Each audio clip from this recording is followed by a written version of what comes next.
Hey, what's up guys? It's Nick here. And today we're going to talk about, the number one thing you need to do to save more money and eventually become financially free. And this is actually something most people skip over, most people don't do, but it is the most important thing you need to do to become financially free. Most people are focusing often on, on all of those tactics like personal financing, budgeting, automating your costs and everything. And while those things are actually pretty good to do and you'll have to do them, they don't work if you don't have this one thing in place. So let's dive right into this. I don't know if you ever read any books or watch videos about building habits, and I'm not gonna go too deep on how to build habits, but to give you a quick rundown, to change any behavior or to implement any new habits, you have to start at its core. And its core are, your identity. It is the person you are and the person you kind of connect with. Most people that, try to change their behaviors or you want to add or delete any habits, they do quite well for, 1, 2, 3, 4 days. They actually, stop their habit and they feel better or whatever. But after those couple of days, they go back into their old routine. And why is that? It's because they never attacked the core. They never attacked their identity. They kept being the exact same person as they were before. The key to building any new habit is starting at the identity, creating a new identity first, because all your behaviors, all your habits are just a reflection of, who you are and what your identity is. To change any behavior for good, you need to change the person you are. You need to change, the way you look at yourself and the way you believe about yourself. You need to build identity-based habits. So why is identity so important to save money? Well, let me first give you a really easy example of a habit that probably everyone knows about, so you know exactly what I mean by identity-changed habits. So let's say you have two smokers that are trying to stop smoking, and both of them go to a party, with all kinds of different people, and they're just chilling in the party, and eventually, a third person comes, a friend of theirs, and who's still a smoker, and he actually asks both of the people, hey guys, do you want to have a smoke? You want to have a cigarette? So the first person answered, no thank you, I'm trying to quit smoking. And the second person answers, no thank you, I'm not a smoker. A subtle difference, but a very, very important one. You see how these two people have a different kind of identity. One still identifies himself as a smoker who's trying to, quit smoking, and one person identifies himself as not a smoker. Who do you think is more likely to quit smoking for good? Correct, the second one, because he is actually in this to quit smoking. He doesn't want to be perceived anymore as a smoker. He doesn't see himself anymore as a smoker. And every action that he will take, that will contradict this new identity, let's say he would say yes to the person, or let's say he will go to the grocery store and buy a pack of cigarettes, will contradict this, new identity that he's trying to create, and will give him a feeling of dissonance, will give him a bad feeling. Yet for the other person who's trying to smoke, if he, smokes one time or second time or says yes, he's like, I just fell off the bandwagon. I just tried it for a little while. It didn't work out, I'm really trying to quit it. It's a hard thing to do. I'm still a smoker, And that's why they're gonna keep, smoking. They're gonna keep this bad habit. And do you see where the problem here is?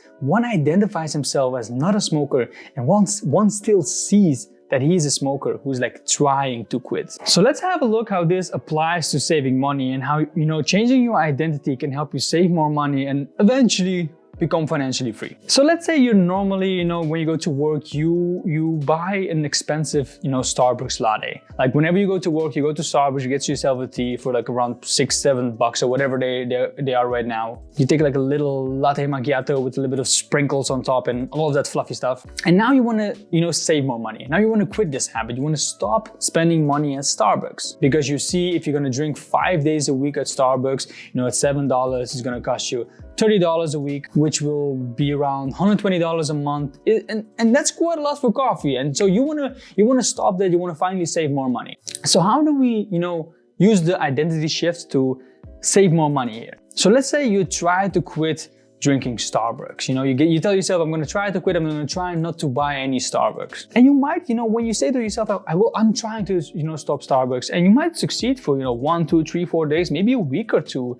And eventually after you quit a couple of Starbucks, you didn't drink a little bit, you walk past a Starbucks and you're like, you know what? I haven't drank that for a little while. I think, the last time was 10 days ago. I think I can reward myself, right? I mean, I've been trying so hard and they're so tasty. I think one couldn't hurt, right? And then you buy one, and then the next week you're like, hey, you know what? Once a week is quite okay, right? I mean, I'm still saving money, so let's buy once a week. And then you were like, yeah, maybe twice, maybe I can go back at it. Maybe I really like the taste. And then you keep going and you keep going and you fall back into your old habit. But what if you told yourself that you're someone who's not drinking Starbucks? You told yourself you're someone who saves money and who is focused on the future reality. What if you really wanted that identity and you identified yourself with that? Imagine you walking, past Starbucks and you seeing that Starbucks, and you seeing that latte macchiato with sprinkles on top. And you kind of first think about like, I want to buy it. But then you think about yourself, wait a minute. I'm someone who doesn't do this. I'm someone who actually saves money and who's actually focused on the long term. So I'm not gonna do this because I am someone who saves. I'm someone who doesn't spend money on Starbucks and who saves money for something way more important. You see how that kind of is a big shift in your head right now? It's a very subtle difference, but it is a difference that is very, very important. And here's the catch. You won't always 100% believe in yourself that you are this new identity. It's gonna take some time to shift things around. But the thing is, every action you take is going to feed this identity either in a positive way or in a negative way. So let's say you are someone who's trying to give himself the identity of someone who saves money. Someone who saves money and saves for retirement.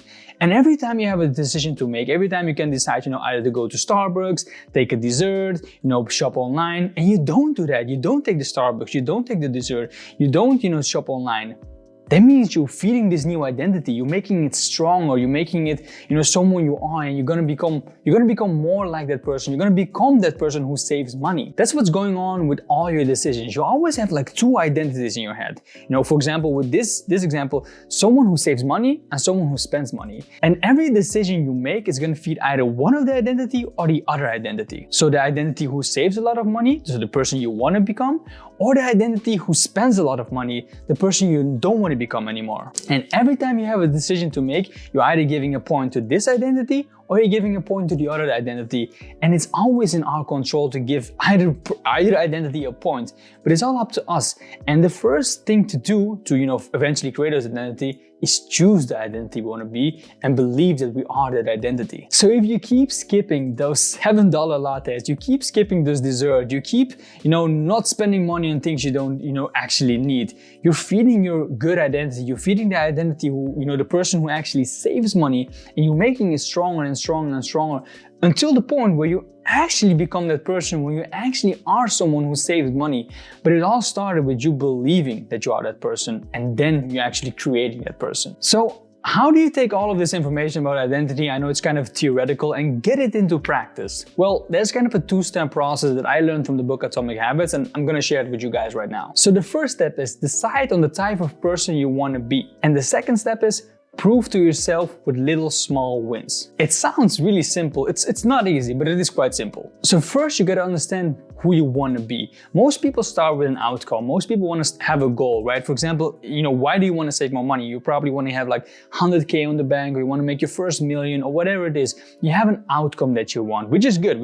Keep the outcome. I'm not saying anything against goals. But let's work backwards. Let's start first with the identity, the person who actually reaches that 100K. Ask yourself, who is the kind of person that can get that outcome that I want? So if your outcome is 100K, who's the type of person that can get there? So if you want to save more money, your identity simply can become, someone who saves more money. A frugal person. I'm someone who saves money. I'm someone who saves for retirement. I'm someone who invests my money. And then you just have to do little small wins every single day to feed your identity, like we talked about. So for example, skipping those $7 lattes, or putting every week $50 in your savings account. Figure out your identity, figure out the person you want to become, and take small little actions every single day to make that identity stronger and stronger. So this is a really, really quick look on how you can change your identity, to change your habits, and especially, to save more money. So go ahead and, answer those two questions today. Who's the type of person that I want to be? And what is a tiny win I can do now to become that person?